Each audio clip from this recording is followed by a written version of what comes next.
Hello students, today we discuss about physical and chemical properties of alkane, alkane की भौतिक और रासायनिक गुण।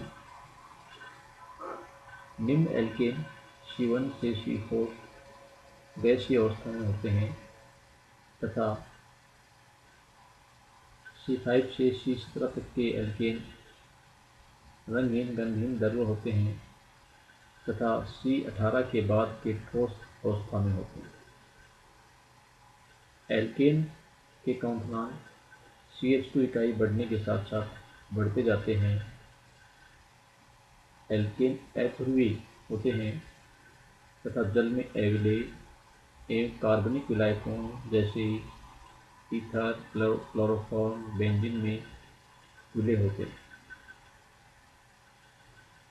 अशाखित एल्केन के कंपाउंड के मान शाखित एल्केन की तुलना में अधिक होते हैं क्योंकि अशाखित एल्केन में सरफेस एरिया अधिक होता है जबकि शाखित एल्केन में सरफेस एरिया कम होता है जिससे आकर्षण भी कम हो जाता है। अतः शाखित एल्केन के कंपाउंड के मान अशाखित एल्केन की तुलना में कम होते हैं। सम कार्बन परमाणु संख्या वाले एल्केन का गलनांक विषम संख्या वाले एल्केन से अधिक होता है। सम संख्या वाले एल्केन में सममित विस्फुट संरचना होने से उनके गलनांक विषम संख्या वाले एल्केन से अधिक होते हैं। नेक्स्ट, रासायनिक गुणधर्म, रासायनिक अभिक्रिया।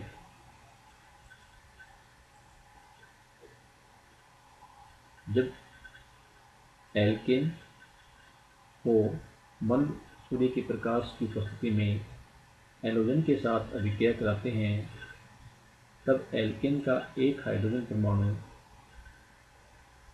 परमाणु से प्रतिस्थापित हो जाता है। इस अभिक्रिया को हैलोजनीकरण अभिक्रिया कहते हैं। CH4 पर Cl2 की अभिक्रिया मंद सूर्य के प्रकाश या पराबैंगनी प्रकाश या उच्च ताप तक कराते हैं तब यहाँ पर CH4 का एक हाइड्रोजन परमाणु Cl से प्रतिस्थापित हो जाता है तथा यहाँ हैलोजन व्युत्पन्न बनता है। प्राप्त उत्पाद को हैलो एल्केन कहते हैं और इस अभिक्रिया को हैलोजनीकरण कहते हैं।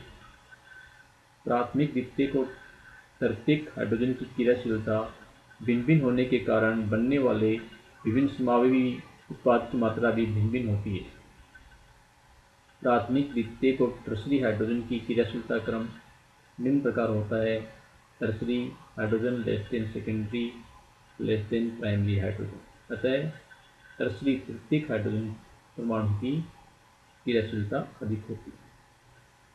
हैलोजन की रिएक्टिविटी का क्रम chlorine less than bromine less than iodine, अर्थात क्लोरीन की क्रियाशीलता सबसे अधिक होती है। क्लोरीन एल्केन के साथ तेजी से तीव्रता से अभिक्रिया करता है। क्लोरीनीकरण की क्रियाविधि मीथेन के क्लोरीनेशन के परिणाम स्वरूप मेथिल क्लोराइड बनता है। ये एक श्रृंखला अभिक्रिया है। अभिक्रिया अनेक स्टेप में संपन्न होती है तथा प्रत्येक स्टेप में रिएक्टिव इंटरमीडिएट सक्रिय मध्यवर्ती बनता है। अभिक्रिया 3 स्टेप में संपन्न होती है। प्रथम स्टेप श्रृंखला प्रारंभ करने वाले पर। इस स्टेप में रिएक्टिव इंटरमीडिएट मुक्त मूलक बनते हैं। Cl2 अणु से पराबैंगनी प्रकाश की उपस्थिति में यहाँ पर Cl मुक्त मूलक बनते हैं। क्लोरीन अणु के समांगी विघटन से या Cl बंध के सममित विचलन के लिए 58 किलो कैलोरी पर मोल ऊर्जा की आवश्यकता होती है जिसकी पूर्ति ऊष्मा अथवा प्रकाश द्वारा की जाती है। इस विखंडन के परिणाम स्वरूप बने क्लोरीन पर अयुग्मित इलेक्ट्रॉन अथवा विषम इलेक्ट्रॉन होते हैं। यहाँ पर Cl पर अनपेड इलेक्ट्रॉन उपस्थित होता है, जिन्हें मुक्त मूलक कहते हैं। मुक्त मूलक फ्री रेडिकल अत्यधिक रिएक्टिव होते हैं, अभिक्रियाशील होते हैं, क्योंकि इन्हें अपना अष्टक पूर्ण करने के लिए इलेक्ट्रॉन की आवश्यकता होती है। अतः इस स्टेप को अभिक्रिया प्रारंभ करने वाली स्टेप कहते हैं। प्रत्येक स्टेप में रिएक्टिव इंटरमीडिएट बनता है और अभिक्रिया आगे बढ़ती है। नेक्स्ट, श्रृंखला आगे बढ़ाने वाले पद, चेन प्रोपेगेशन स्टेप। क्लोरीन मूलक मेथेन अणु से रिएक्शन करके एक हाइड्रोजन परमाणु को एक इलेक्ट्रॉन के साथ अपहरण अब्स्ट्रक्शन करके मेथिल मूलक बनाता है। यहाँ पर एक हाइड्रोजन परमाणु को एक इलेक्ट्रॉन के साथ अपहरण हो जाता है, जिसे यहाँ पर मेथिल CH3 फ्री रेडिकल बनता है। मेथिल मूलक अत्यधिक रिएक्टिव होता है तथा क्लोरीन के साथ अभिक्रिया करके क्लोरीन का अपहरण करके दूसरा Cl मुक्त मूलक बनाता है। यहाँ पर मेथिल फ्री रेडिकल की क्रिया Cl2 अणु से होती है, जिससे यहाँ पर मेथिल क्लोराइड बनता है और Cl क्लोरीन फ्री रेडिकल बनता है। अतः एक अभिक्रियाशील पदार्थ उपयोग में आ जाता है और दूसरा बन जाता है। नया क्लोरीन मुक्त मूलक दूसरे मेथेन से अभिक्रिया करके दूसरा मेथिल फ्री रेडिकल बनाता है। अभिक्रिया का एक क्रम है वो लगातार चलता रहता है और दोनों स्टेप्स हैं वो संचरण पद हैं, श्रृंखला को अभिक्रिया को आगे बढ़ाने वाले स्टेप हैं होते हैं। प्रथम पद में बना रेडिकल सेकंड स्टेप में उपयोग आकर के दूसरा रेडिकल है वो बना देता है। अतः इस स्टेप में अभिक्रिया है वो आगे की तरफ बढ़ती है और जिसके फलस्वरूप उत्पाद है वो प्राप्त होता है। नेक्स्ट, श्रृंखला समाप्त करने वाले पद, चेन टर्मिनेटिंग स्टेप। अभिक्रिया मिश्रण में दो मूलक एक दूसरे के साथ मिलकर के अणु बना देते हैं, जिसमें सभी इलेक्ट्रॉन पेयर्ड हो जाते हैं, युग्मित हो जाते हैं। इस पद को श्रृंखला टर्मिनेटिंग, श्रृंखला समापन पद भी कहते हैं, क्योंकि मूलकों की संख्या को कम करते हुए अभिक्रिया का अंत है वो एंड हो जाता है। यहाँ पर Cl फ्री रेडिकल हैं, वो रिएक्शन करके आपस में Cl2 अणु बनाते हैं और मेथिल फ्री रेडिकल हैं, वो रिएक्शन करके CH3 बनाते हैं। अतः स्टेप श्रृंखला समापन करने वाला स्टेप है। Next reaction sulphonation.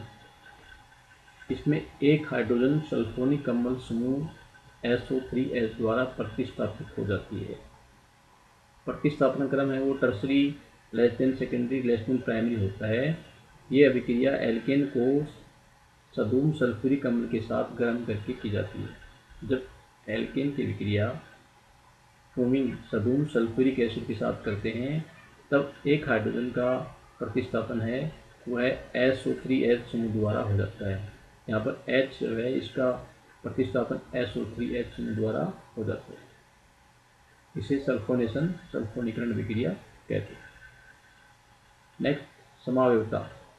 N alkene को जब लुईस एसिड जैसे निर्जलीय AlCl3 के साथ गर्म करते हैं तब साखित हाइड्रोकार्बन बनते हैं। जैसे इस अभिक्रिया से स्पष्ट है कि जब एन ब्यूटेन को निर्जलीय AlCl3 की उपस्थिति में उस ताप पर गर्म करते हैं तब यहाँ पर एन ब्यूटेन से आइसोब्यूटेन बनता है, अर्थात असाखित एल्केन से साखित एल्केन बनता है। इस अभिक्रिया को समावयवीकरण अभिक्रिया कहते हैं। इस अभिक्रिया का पेट्रोलियम उद्योग में बहुत से एप्लीकेशन है, अनुप्रयोग है। Next, nitration नाइट्रीकरण।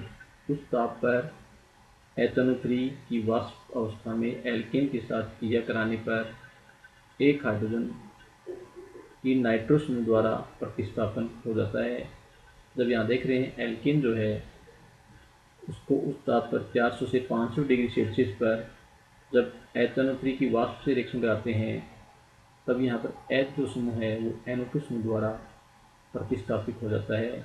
यह अभिक्रिया मुक्त मूलक द्वारा संपन्न होती है।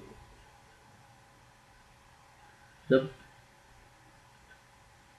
प्रोपेन का नाइट्रेशन कराते हैं तब यहाँ पर 2 नाइट्रोप्रोपेन 40%, 1 नाइट्रोप्रोपेन 25% एवं नाइट्रोमेथेन 25% एवं नाइट्रोएथेन 10% का मिश्रण प्राप्त होता है।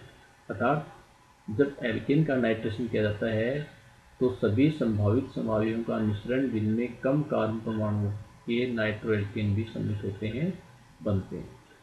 अतः प्रोपेन के नाइट्रेशन से 1 नाइट्रोप्रोपेन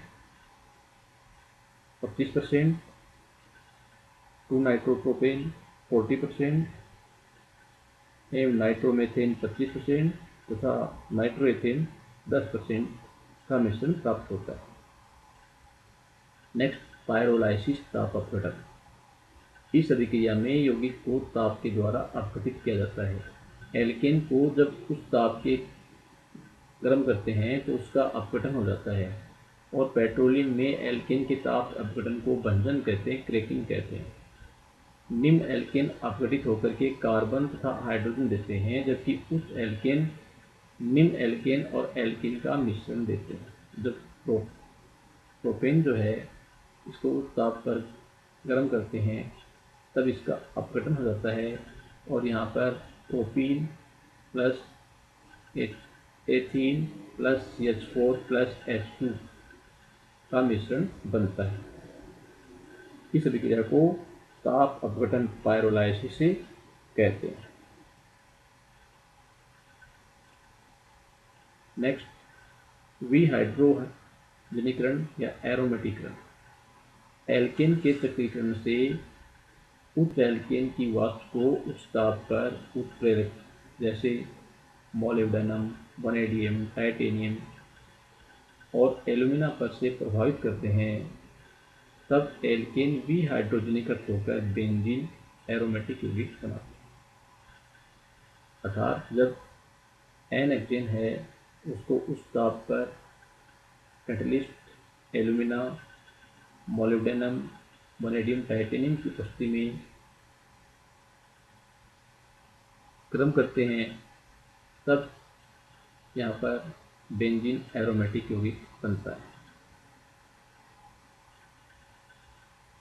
ऐसे एल्केन जिनमें कार्बन परमाणु की संख्या 6 या इससे अधिक हो तो इस अभिक्रिया से उच्च दाब पर विहाइड्रोजनीकरण द्वारा चक्रीकरण करके एरोमेटिक यौगिक बनते हैं। इसलिए इस विधि को हाइड्रोसंवहन या उत्प्रेरकी पुनर्संस्कार या एरोमेटिकरण भी कहते हैं।